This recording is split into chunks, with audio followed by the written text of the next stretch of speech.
उदयन मुखर्जी हमारे साथ इस खास चर्चा में जुड़ चुके हैं। उदयन, गुड मॉर्निंग, कार्यक्रम में स्वागत है आपका। उदयन, डिनायल मोड में ये बाजार पूरा था। अधिकतर रिटेल पार्टिसिपेंट्स जो थे वो डिनायल मोड में थे कि नहीं 9,9500 इससे ऊपर का बाजार नहीं है। और आप देखिए जुलाई के फर्स्ट वीक में ये इंडेक्स एक बार फिर से 11,000 के नज़दीक है। आपकी राय इस वक्त ग्लोबल मार्केट्स को देखते हुए और हमारे खुद के डेवलपमेंट्स को देखते हुए अनलॉकडाउन 2 प्रोसेस शुरू हो चुकी है, इस मार्केट को इन लेवल्स पे आप रिस्क रिवॉर्ड के प्रोस्पेक्टिव से कैसे देखते हैं?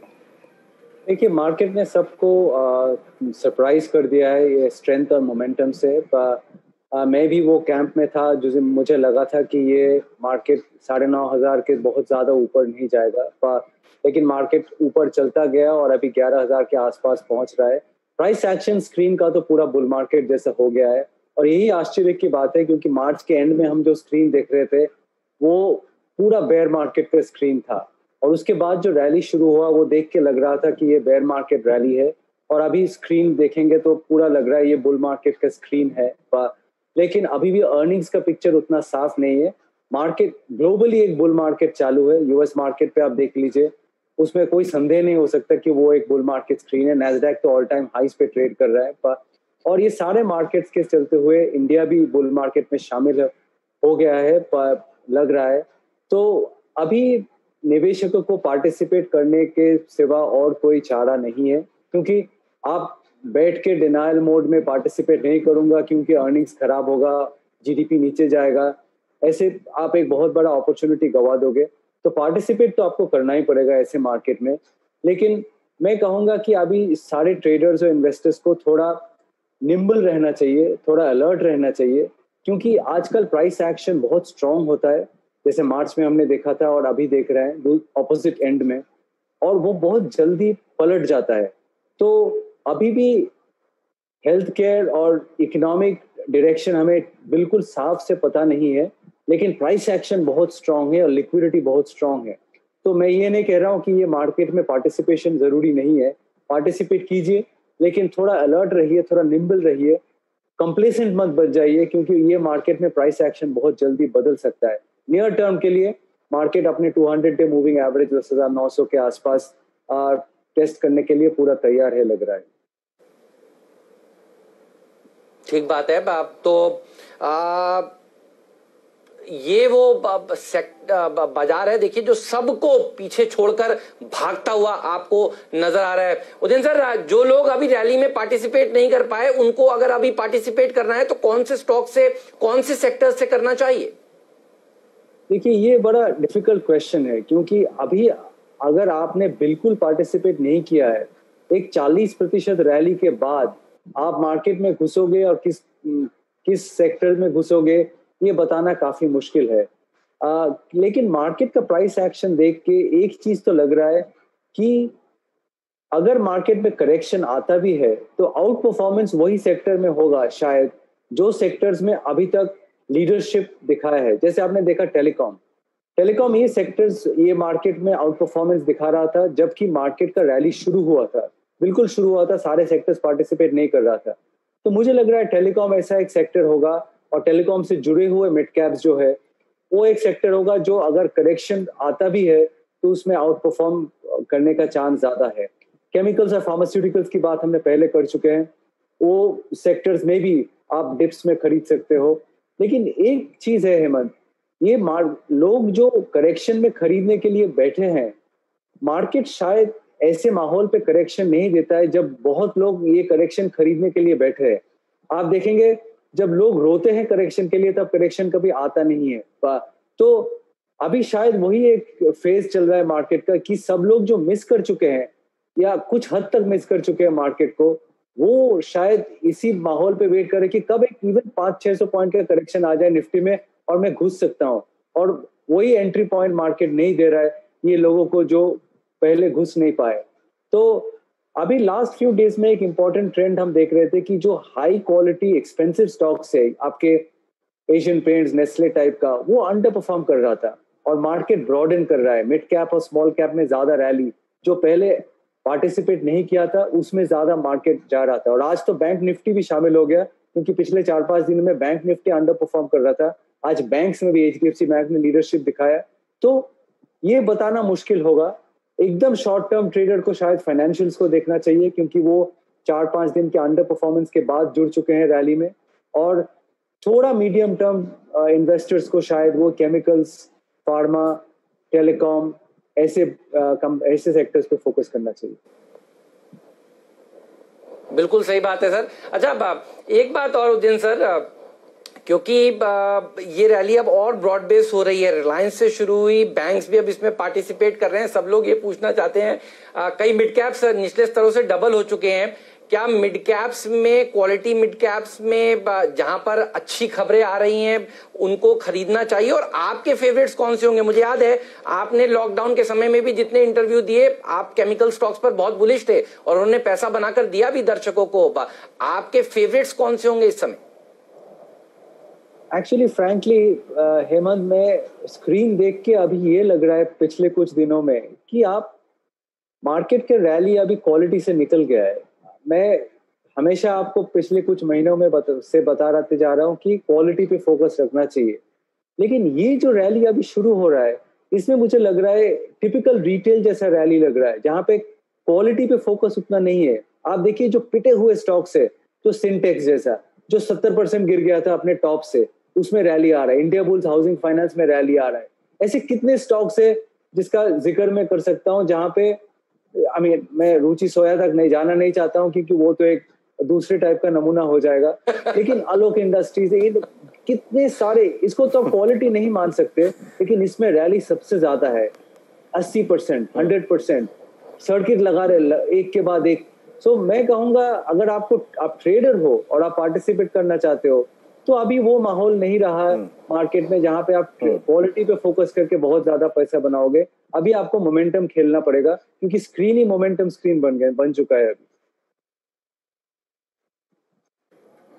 वो दिन लास्ट टाइम जब आपके इंटरेक्शन थे हमारे साथ, आपने कई बार केमिकल्स का जिक्र किया। क्या मूव दिया केमिकल्स ने? अगर आप पिछले कुछ स्टॉक्स के मूवमेंट्स को देखें, उसमें रूरल थीम ने काफी पैसा कमा के दिया। Look at Escorts. आप फर्टिलाइजर्स को देखिए, जो सेल्स फिगर्स आई हैं कितनी शानदार आई हैं। रूरल इंडिया को थीम मानते हुए अगर मुझे फोकस करना है अगले 4-5 महीने में, 6 महीने में, साल भर में, तो किन सेट ऑफ स्टॉक्स पे आपकी नजर जाएगी? देखिए, रूरल एक पावरफुल थीम है, क्योंकि जो डेटा आ रहा है रूरल मार्केट से, वो सब कुछ देख के लग रहा है कि रूरल इंडिया उतना इफेक्टेड नहीं हुआ है जितना अर्बन इंडिया हो चुका है। तो रूरल को, लेकिन एक प्रॉब्लम है इसमें, रूरल जो फोकस स्टॉक्स है वो कुछ, आपने एस्कॉर्ट्स की बात की, एस्कॉर्ट्स तो लगातार अपने नियर ऑल टाइम हाइस पे ट्रेड करते जा रहा है, उसमें बहुत बड़ा करेक्शन भी नहीं हुआ था, तो मार्केट ने वो उसको प्राइस में ऑलरेडी डाल दिया है। तो अभी मार्केट ढूंढ रहा है कि अगर एस्कॉर्ट्स में लेट हो गया, ये वैल्यूएशन अच्छा नहीं रहा एंट्री के लिए, ऑलरेडी प्राइस्ड हो चुका है, तो मैं अभी क्या खेलूं? अभी चला गया फोकस टू व्हीलर्स पे। वहां पे बजाज ऑटो, हीरो होंडा में काफी अच्छा रैली आ चुका है, आइशर में भी आ चुका है। फिर मार्केट आ गया महिंद्रा एंड महिंद्रा पे, जो इतना बड़ा अंडर परफॉर्मर रहा है रूरल थीम। आप देखिए महिंद्रा एंड महिंद्रा में रैली शुरू हो चुका है, लेकिन महिंद्रा एक प्रॉब्लम है कि वो सिर्फ प्योर ट्रैक्टर प्ले नहीं है, जबकि ट्रैक्टर से वो बेनिफिट करता है। उसमें एसयूवी है, डीजल कार्स है, जो जिसका माहौल उतना अच्छा नहीं है। सो महिंद्रा में थोड़ा हैमस्ट्रिंग टाइट है, और वो एस्कॉर्ट जैसा उतना क्लीन रैली आपको दे भी नहीं सकता है, लेकिन फिर भी आउट परफॉर्मेंस की पूरा चांसेस वो कंपनी में है। अभी आपको टिकट साइज देखना पड़ेगा छोटा। देखिए एफएमसीजी में वैल्यूएशन अच्छा नहीं है, लेकिन डाबर जैसा स्टॉक में आप थोड़ा आउट परफॉर्मेंस देख सकते हो, क्योंकि उसमें रूरल एक्सपोजर अच्छा है और वो आउट परफॉर्म कर सकता है नियर टर्म में। लेकिन वो mid cap small cap category में नहीं, जो 20% का रैली आपको दे सकता है। तो आपको ढूंढना पड़ेगा ऐसे स्टॉक। मैं कहूंगा, आप रूरल देखना चाहते हो तो आप दो चीज पे फोकस करो। एक है एग्रोकेमिकल्स, फर्टिलाइजर्स तो ऑलरेडी निकल चुका है उसका बस। एग्रोकेमिकल्स में उतना थोड़ा रैली हो चुका है, लेकिन उसमें कुछ स्टॉक्स है जिसमें आप पैसा बना सकते हो रूरल थीम में। और दूसरा मैं कंजम्पशन पे बात करूंगा, क्योंकि मैं डाबर जैसे स्टॉक की बात नहीं कर रहा हूँ, लेकिन छोटा टिकट साइज का जो ड्यूरेबल्स है, क्योंकि अभी जो परचेजिंग पावर आ रहा है रूरल के हाथ में, उसमें काफी अच्छा कंज्यूमर ड्यूरेबल्स में होगा। तो आप ये लाइटिंग प्रोडक्ट्स, आपको देखना पड़ेगा कि रूरल एक्सपोजर किस में ज्यादा है। हेवल्स ज्यादा अच्छा होगा, क्रॉम्पटन कंज्यूमर ज्यादा अच्छा होगा रूरल एक्सपोजर की तरफ से। तो ऐसे आपको तोल के स्टॉक्स लेना पड़ेगा, क्योंकि इस साल फार्मर्स काफी अच्छे चीज खरीदेंगे। कौन से पेंट्स कंपनी बेनिफिट करेगा, कौन सा कंज्यूमर ड्यूरेबल कंपनी बेनिफिट करेगा, इसमें मेरे ख्याल से बहुत अच्छा अपॉर्चुनिटी हो सकता है। बिल्कुल, बहुत बहुत शुक्रिया उदयन सर। बस एक सवाल आपसे और जाते जाते पूछ लेता हूं, वो है चाइना का फैक्टर। ये बताइए आप कैसे देखते हैं इस चाइना के इवॉल्विंग बॉर्डर टेंशन को, क्योंकि चाइना के टेंशन पे भी देखिए शेयर बाजार में मंदी नहीं हुई, लोगों ने डिफेंस शेयरों में तेजी करी, कुछ लोगों ने अब देखिए पावर शेयरों में तेजी करनी शुरू कर दी है, क्योंकि पावर मिनिस्टर आर.के. सिंह साहब कह रहे हैं कि वो इकोनॉमिक रिटेलिएशन दिखाएंगे और आज सारे कैपिटल गुड स्टॉक्स भाग रहे हैं, और एक के बाद एक ड्यूटीज लगाकर सरकार जो है वो भारतीय कंपनियों को दरअसल और एम्पावर कर रही है। आप इस थीम को किस तरह से प्ले करना चाहते हैं, चाइना से जो हमारी टेंशन बढ़ रही है उस थीम को? देखिए, अभी मैंने कहा कि ये एक मोमेंटम मार्केट है, और एक स्टेटमेंट पे कि हम चाइना को रिप्लेस कर देंगे अपने इंडस्ट्री में, अगर एक स्टॉक 20% ऊपर चला जाता है, उससे ज्यादा मोमेंटम स्क्रीन तो आप कह नहीं सकते। तो अभी सेंटिमेंट बहुत अच्छा है बाजार में, और आप कुछ भी कहोगे कि ये स्विच ऑन ऑफ नहीं है कि आपने फैन ऑफ कर दिया आपके घर पे और बैठ गए सोफा में, कि चाइना को हमने ऑफ कर दिया और हम आराम से बैठ गए और इंडिया ने पूरा चाइना को स्लैग को उठा लिया और इंडियन कंपनीज बहुत ऊपर चलते गया।